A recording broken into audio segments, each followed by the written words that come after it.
भूतनी कड़ी 6। तो जनाब वक्त है शाम का, जगह है अमर का घर।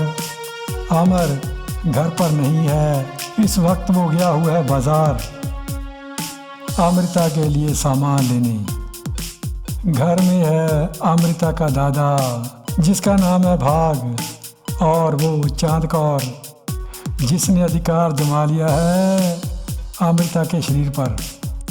दोनों आमने सामने।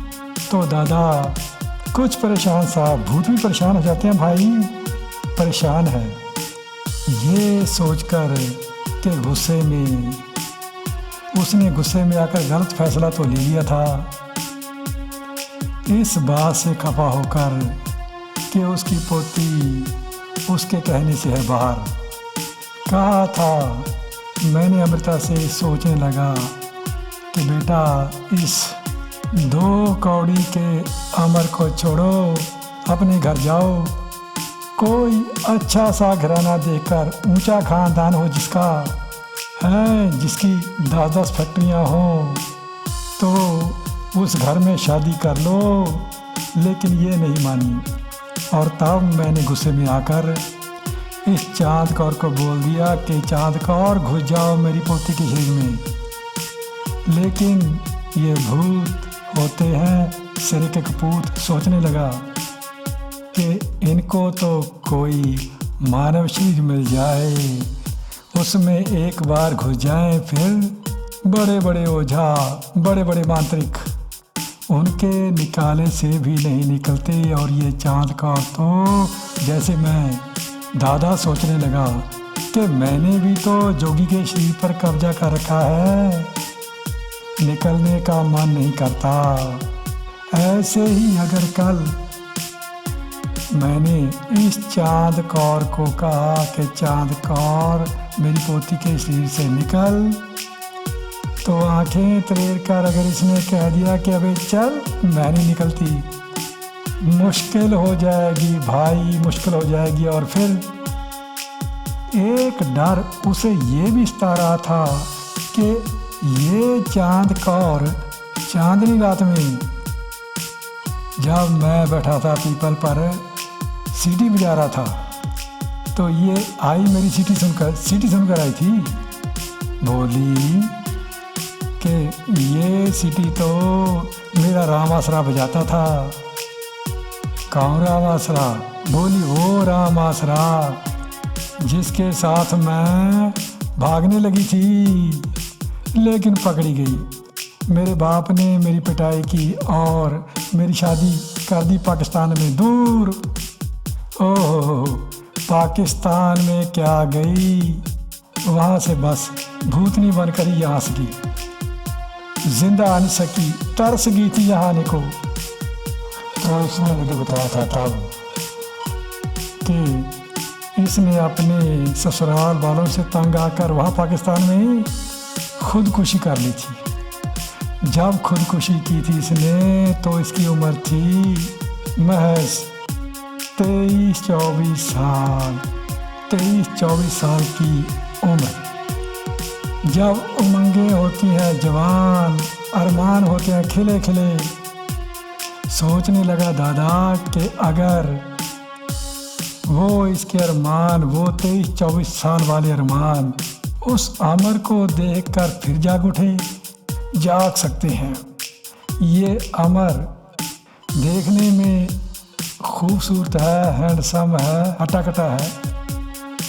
तो मेरी पोती जैसे इस अमर पर हो गई थी लट्टू, अगर ये भी हो गई और इसने अमर के साथ मिलकर कर दी गड़बड़, तो भाई बेशक आत्मा रूह जो है वो भूतनी की है, लेकिन शरीर तो मेरी पोती का है। अगर हो गई गड़बड़ तो मैं भूतों को मुंह दिखाने लायक नहीं बचूंगा भाई। गड़बड़ हो गई भाई। तो किसी सूरत कोई लालच देकर इसको निकालूं, इस चांद कौर को निकालूं अपनी पोती के शरीर से बाहर। कहूँ जा, पर ये कहूँ तब जब ये अमर का किस्सा ख़त्म कर दी, तब कहूँगा। ये सोच बोला चाँदकार को चाँदकार। अरे भाई ऐसा है। हाँ कैसा है? हाँ बोल भाग कैसा है? ऐसा है कि ये जो मेरी पोती का शरीर है ना, ये बस तुम्हें आज के लिए ही दिया है। क्यों? वो मेरी पोती है ना, थानेदारनी है। ड्यूटी पर भी जाना होता है, ऐसे एब्सेंट होगी तो बाहर निकाल देंगे इसे नौकरी से। तो ये शरीर ना बस आज के लिए ही तुम्हें दिया है। अच्छा तो आज ना तुम, दादा बोला, वो जो है ना हमारे मेरी बेटी के पीछे पड़ा हुआ और तुम्हारे बाप का कातिल। क्या क्या क्या? सुनकर हैरान हो गई चाँदकार। क्या बोले कि मेरे बाप का कातिल, ये क्या नाम लिया था इसका? अमर। अच्छा ये मेरे बाप का कातिल है और क्या? अरे तुम्हारी अकल घास चरने तो नहीं गई? ये मेरे बाप का कातिल कैसे हो सकता है? मेरा बाप तो जब मरा था ना तब ये पैदा भी नहीं हुआ होगा। अरे तुमने ही तो मुझे उस रात कहा था चांदनी रात में कि ये मेरे बाप का कातिल है, जीवनलाल का कातिल है। अरे जीवनलाल का नहीं कहा था, जीवनलाल मेरा बाप है। बाप था मुझे पता है। ये इसने कत्ल किया मेरे भतीजे जगजीवनलाल का। क्या बात है?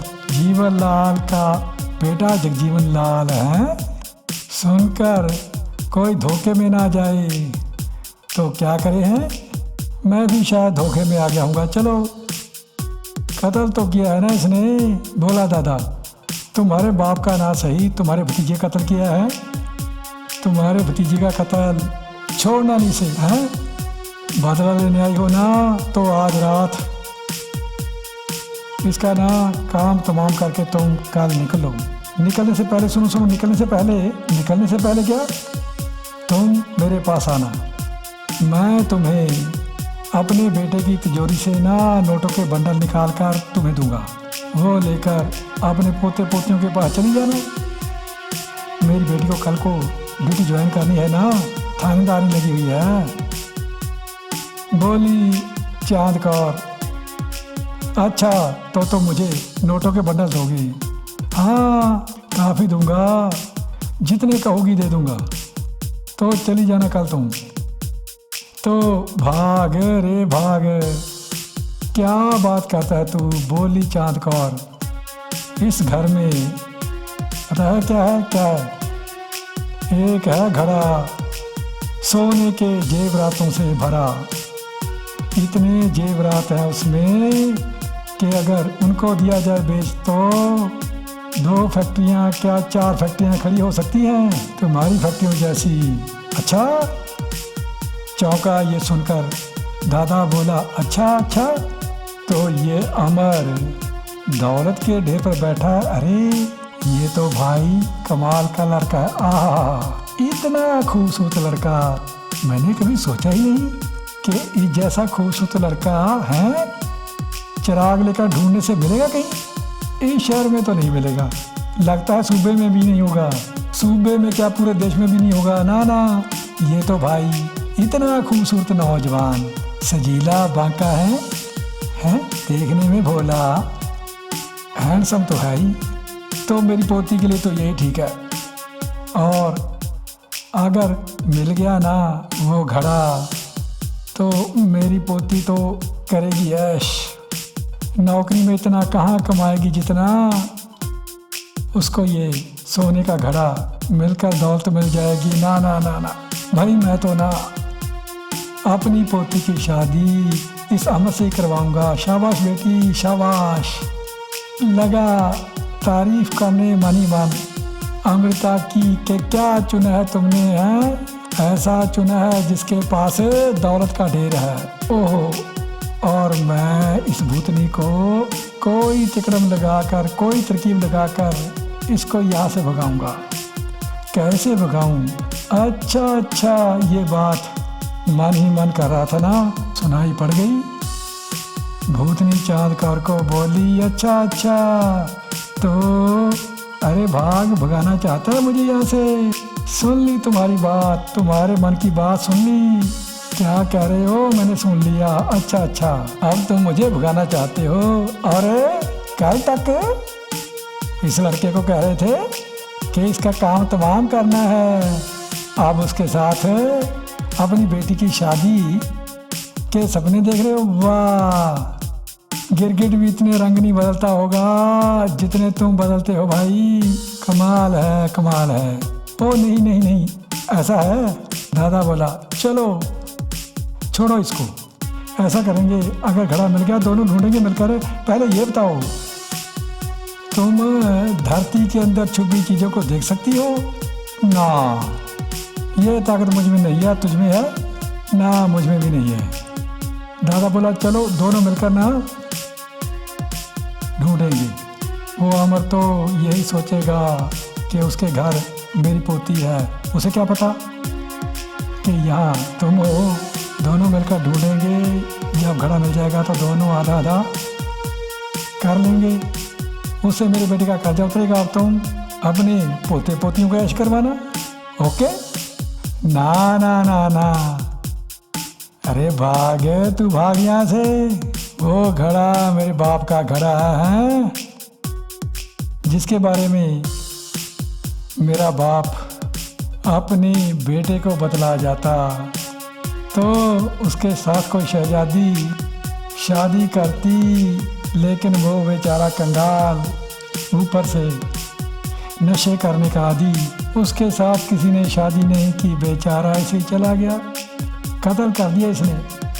तो अगर उसको पता होता यहाँ घड़ा है, वो निकाल लेता, उसकी ज़िंदगी बन जाती। चलो कोई नहीं, अब मैं अपने पोते पोतियों को ऐश कराऊंगी, तुम्हें फूटी कौड़ी नहीं दूंगी, जाइए यहाँ से। तो बेचारा मान महसूस कर चला गया दादा। सोचने लगा कि ओहो भाई अमर, अब तो मेरी पोती का पति यही बनेगा भाई। और वो घड़ा जैसे भी हो उसको हासिल तो अब अमर और मैं दोनों मिलकर ही करेंगे। ये ख्याल मन में लाते हुए वो तो चला गया साहब। अब यहाँ हो गई हमारी कड़ी 6 ख़त्म। साथ कहेंगे कल को, तब तक नमस्कार नमस्कार।